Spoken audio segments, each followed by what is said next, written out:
South India shopping mall, the wedding mantra, సరికొత్త wedding collection, South India shopping mall. నమస్తే, welcome to Suman TV. YCP అధినేత YS Jaganmohan Reddy గారు June 4న వెన్నుపోటు దినోత్సవం జరుపుకోవాలి. ఎందుకంటే కూటమి ప్రభుత్వం వచ్చి 1 సంవత్సరం అవుతోంది. ఈ సంవత్సర కాలంలో సూపర్ 6 హామీలు ఏవి కూడా అమలు కావటం లేదు. కాబట్టి ప్రజలకు వెన్నుపోటు పొడిచింది ఈ ప్రభుత్వం. చంద్రబాబు నాయుడు ముఖ్యమంత్రి ప్రజలకి వెన్నుపోటు పొడిచాడు. కాబట్టి వెన్నుపోటు దినోత్సవం జరపాలి, సూపర్ 6 హామీలు వెంటనే అమలు చేయాలనే ఒక డిమాండ్ తీసుకుని స్థానిక అధికార యంత్రాంగానికి వినతి పత్రాలు ఇస్తూ వైసీపీ శ్రేణులందరూ కూడా రోడ్ల మీదకు వచ్చి నిరసన తెలపాలి అంటున్నారు.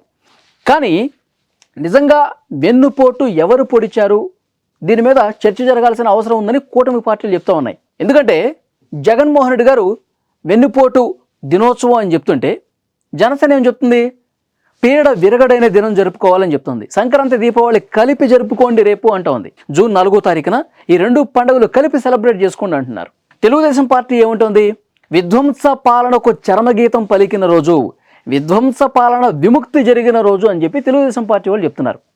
అంటే పోటాపోటీగా ఈ దినోత్సవాలు జరుపుకున్నటువంటి పరిస్థితి ఉంది జూన్ 4వ తారీఖున. ఒకసారి మనం జూన్ 4న వెన్నుపోటు దినోత్సవం జరుపుకోవాలి అనే విషయానికి వస్తే, నిజంగా వెన్నుపోటు ఎవరు పొడిచారు, ఎవరికి పొడిచారు? ఒక్కసారి కూటమి పార్టీలో జగన్మోహన్ రెడ్డి గారు ఏ విమర్శలు చేస్తున్నారో చెప్దాం. ప్రజలకి వెన్నుపోటు పొడిచారు కాబట్టి, ఆంధ్రప్రదేశ్ రాష్ట్రానికి వెన్నుపోటు పొడిచారు కాబట్టి జగన్మోహన్ రెడ్డి గారు మీకు 11 స్థానాలు వచ్చాయని చెప్పి తెలుగుదేశం, జనసేన, బీజేపీ విమర్శలు చేస్తూ ఉంది. మీరు రాజధానికి వెన్నుపోటు పొడిచారు, పోలవరానికి వెన్నుపోటు పొడిచారు, మొత్తం రాష్ట్రానికే వెన్నుపోటు పొడిచారు కాబట్టి మీరు కేవలం బటన్లు నొక్కడానికే పరిమితం అయిపోయారు కాబట్టి, రాష్ట్రాలు అసలు పట్టించుకోకుండా అధపాతాళానికి తొక్కేశారు కాబట్టి అభివృద్ధిని ప్రజలు 11 స్థానాలు ఇచ్చారు. మీరు ప్రజలకు వెన్నుపోటు పొడిచారు కాబట్టి ప్రజలు అలాంటి తీర్పు ఇచ్చారు అని మాట్లాడుతూ ఉన్నారు.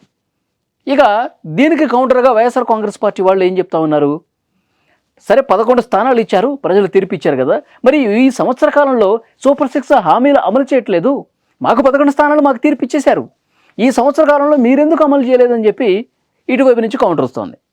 అప్పుడు తెలుగుదేశం, జనసేన, బీజేపీ పార్టీలు ఏం చెప్తున్నాయంటే, ఇప్పటికే సూపర్ 6లో ఆ గ్యాస్ సిలిండర్లు సంవత్సరానికి 3 ఇచ్చేవి ఆ పథకం నడుస్తూ ఉంది, 4,000 రూపాయల పెన్షన్ ఇస్తూ ఉన్నారు.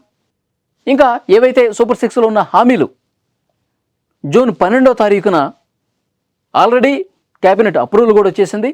తల్లికి వందనం మీరు అప్పుడు అమ్మఒడి ఇచ్చారు, ఇప్పుడు ఆ తల్లికి వందనం పేరుతో మేము జూన్ 12వ తారీఖు పథకం స్టార్ట్ అవుతుంది. అలాగే జూన్ నెలలోనే రైతులకు పెట్టుబడి సాయం అన్నదాత సుఖీభావ కూడా వచ్చేస్తోంది. చంద్రబాబు నాయుడు గారు ఆల్రెడీ ప్రకటించేశారు, ఆగస్టు 15వ తారీఖు నుంచి మహిళలందరికీ ఉచిత బస్సు ప్రయాణం రాబోతోంది స్వాతంత్ర దినోత్సవం సందర్భంగా. ఇట్లా వడివడిగా ఒక్కొక్కటి అమలు చేసుకుంటూ పోతున్నాం. మీలాగా పూర్తిగా రాష్ట్ర అభివృద్ధిని గాలి కొదిలేసి కేవలం బటన్లు నొక్కునే కార్యక్రమం ఈ కూటమి ప్రభుత్వం చేయట్లేదు.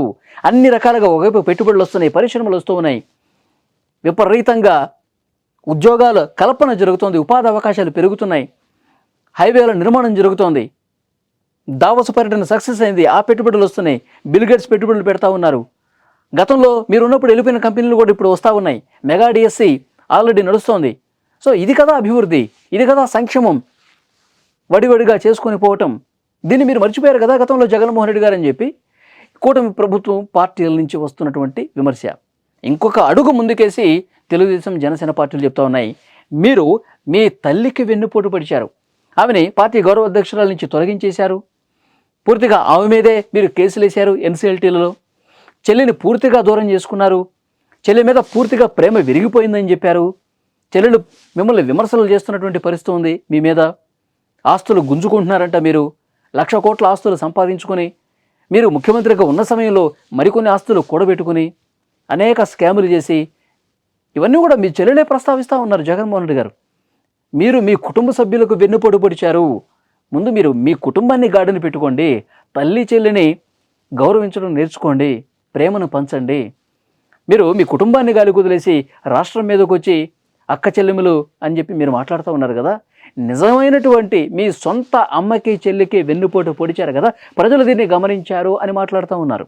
సో డెఫినెట్గా ఏది వెన్నుపోటు దినోత్సవం ఈ సంవత్సర కాలంలో కూటమి ప్రభుత్వం వెన్నుపోటు పొడిచిందని మీరు అనుకుంటున్నారా, లేదంటే జగన్మోహన్ రెడ్డి రాష్ట్రానికి సొంత కుటుంబ సభ్యులకు వెన్నుపోటు పొడిచాడు అని మీరు భావిస్తున్నారా? కామెంట్ రూపంలో తెలియజేయండి. Thank you.